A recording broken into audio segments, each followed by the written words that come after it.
The Legend of Sleepy Hollow, retold by Torrin Anderson, illustrated by Mike Lauricchia.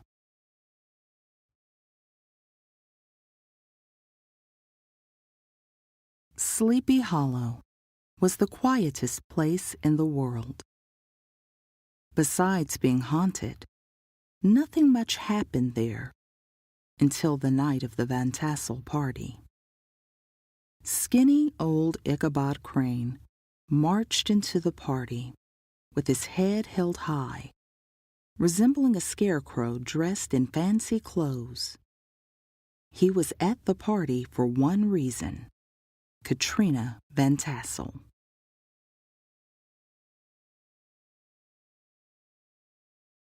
The stunning Katrina stood out at the party like a red rose on a snowy day. She chatted with Brom Bones, who was as massive as a bull and as mean as a bear. He enjoyed riding around on his horse Daredevil and causing mischief. Brom Bones also liked Katrina. Ichabod mustered his resolve and went straight up to them. "Excuse me, Katrina," Ichabod said. "Would you care to dance?"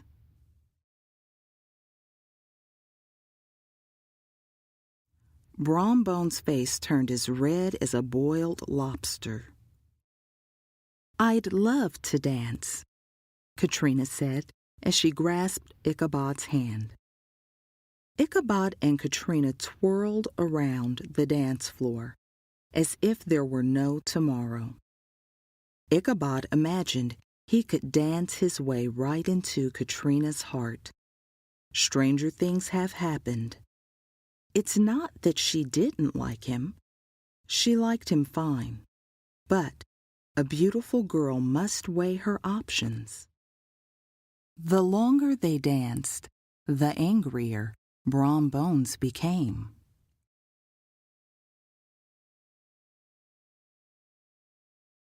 When the band took a break, Ichabod and Katrina stopped for a drink at the Punch Bowl. There towered Brom Bones sharing ghost stories with a group of friends. "I'll tell you the scariest ghost story of all," boasted Brom Bones. He stared directly at Ichabod. "Have you ever heard of the Headless Horseman?" "No," Ichabod muttered and gulped.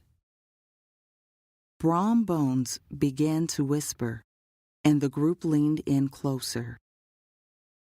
"Every night at midnight, he rides through town on his horse, looking for his missing head," Brom said. "I've seen him with my very own eyes. I was riding along late at night when this fellow came trotting up. I asked him if he wanted a race.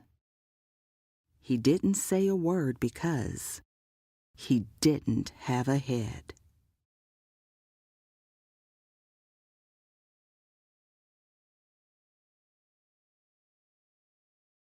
"So I took off on Daredevil," Brom bellowed, "and he came tearing up behind me.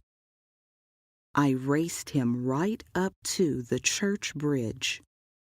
Once his horse set foot on the bridge, he disappeared in a flash of fire." The audience stood in tense silence. "If you ever see the Headless Horseman," Brom Bones said, "head to the other side of the church bridge. Otherwise, you're done for. Of course, if you're as fast as me, you have nothing to worry about."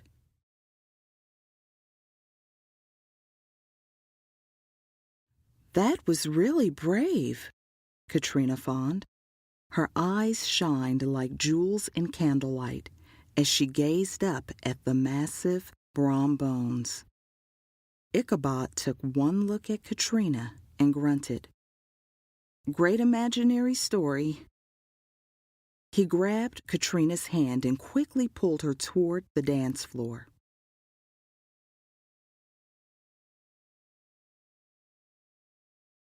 They danced to a few more songs, but Brom Bones' story was stuck in Ichabod's head. Just before midnight, Ichabod said farewell to Katrina and promised to visit her soon. Then he climbed on his sad old plow horse, which was almost as skinny as Ichabod himself, and set off home.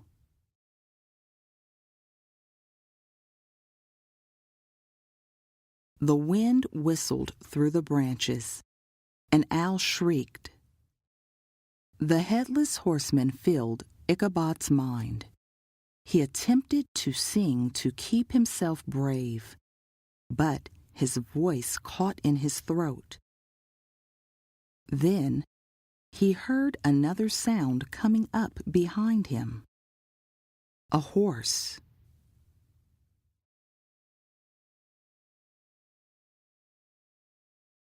The horse and rider trotted up next to Ichabod, but it was too dark to see them.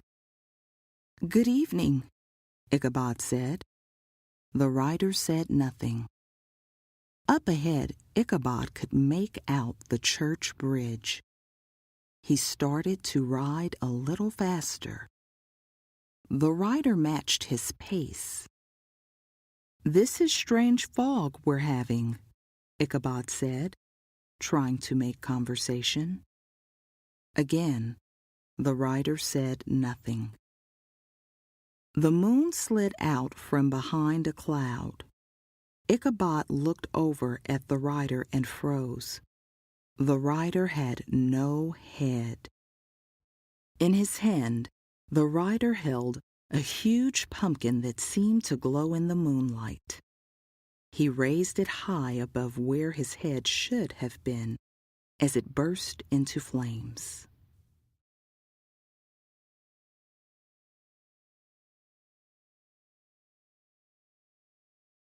Ichabod screamed and kicked the sides of his horse.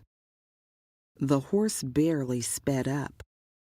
The safety of the church bridge waited up ahead. "Faster!" Ichabod yelled to his old plow horse. "Almost there!" The rider was close, but then Ichabod heard his horse's hooves stump on the wooden bridge. He sighed with relief. "I made it!" Ichabod screamed. He heard the rider's horse behind him. He turned to look from the safety of the bridge. A flash of flames rushed toward him, and all went dark.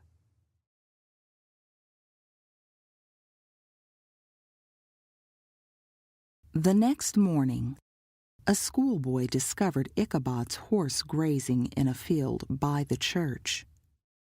On the ground next to the old bridge, he found Ichabod's hat and a scorched pumpkin.